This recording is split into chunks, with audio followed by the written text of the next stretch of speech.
جمع ته د تلو په وجه په هر قدم نیکی لیکلی شي. د مسلم شریف حدیث ته حضرت جابر ابن عبدالله رضی الله تعالی عنہ فرمای چې د مسجد نبوي چاپیر ازمکه خالی پرته وه، نو بنو سلمه دا اراده وکړه چې دوی جومات ته نږدې کورونه را منتقل کړي.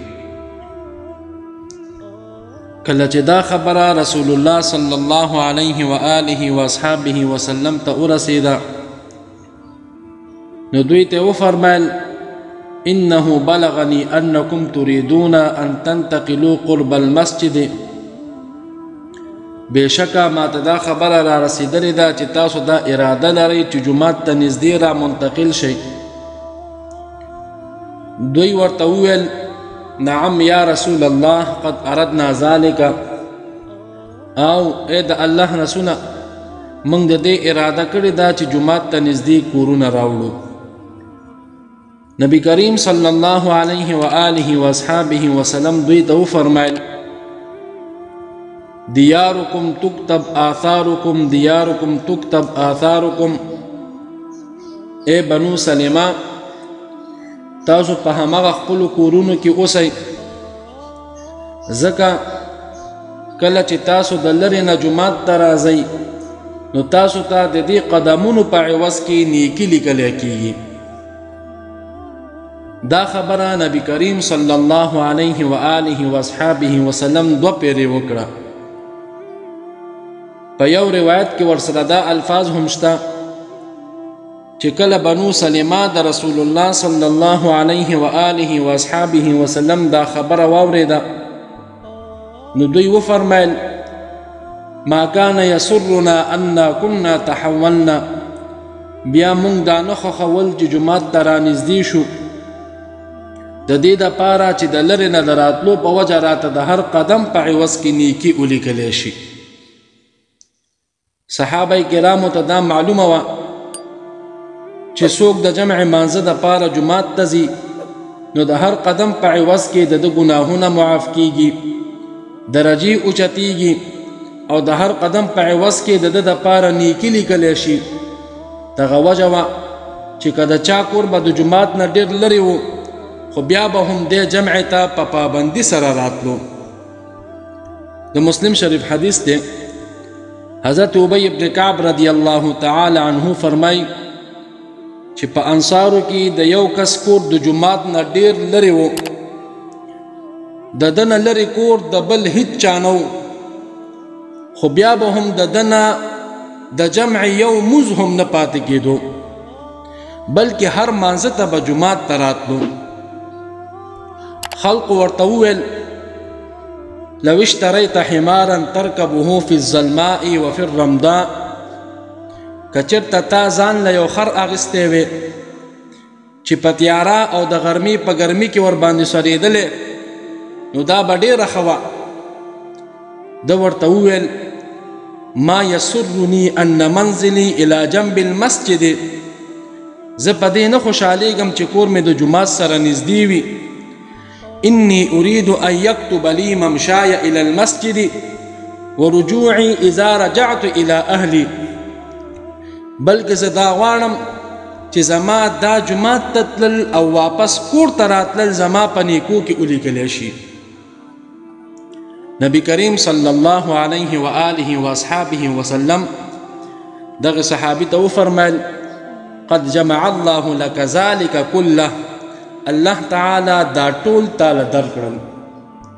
محترمو، د دې نه علاوه په نورو ډیرو احادیثو کې دا مضمون ثابت دی چې کوم کس د جمع د مانځه دپاره جومات ته ځي نو الله تعالی د هر قدم په عوض کې د ده ګناهونه معاف کوي، درجې اوچتوي او نیکي ورته لیکي.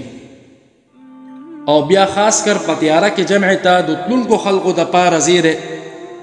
د ابو داود شریف حدیث ته رسول الله صلی الله علیه و آله و اصحابه وسلم فرمای بشر المشائین فی الظلم الى المساجد، څوک چې په تیاره کې جوماتونو ته د جمع سره مونځ کولو دپاره ځي نو هغوی ته زیری ورکړه بالنور التام یوم القیامت، چې د قیامت په ورځ به دوی ته د دې په عوض کې کامله رڼا نصیب کیږي.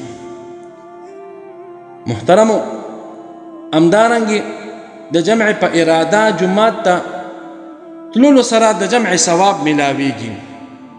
که چېرته یو کس همیشه د جمع پابندي کوي، بیا کله داسې وشي چې د خپل معمول موافق په کور کې اودس وکړي او جومات ته د جمع دپاره روان شي، هلته چې دی ورسي نو ورته معلومه شي چې جمع شوې ده، نو الله جل جلاله بیا هم د انسان ته د جمع ثواب ورکوي.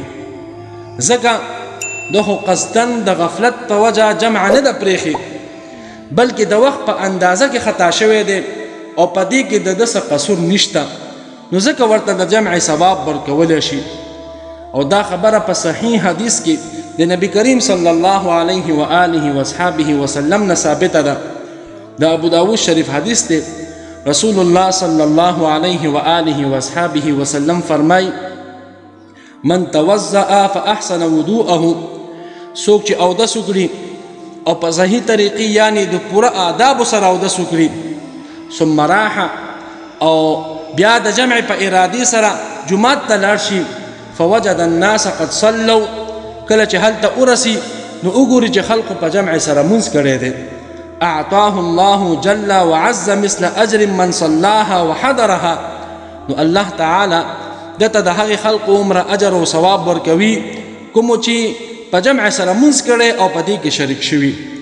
لا ينقص ذلك من اجرهم شیئا، او کومو خلقو چې په جمع مونځ کړی دی د هغوی په ثواب کې به کمی هم نه کیږي. همدارنګې محترمو، که یو شخص په کور کې اودس وکړي او جومات ته د جمع په اراده روان شي، نو تر واپس کېدو پورې ورته د مانځه ثواب لیکلی شي.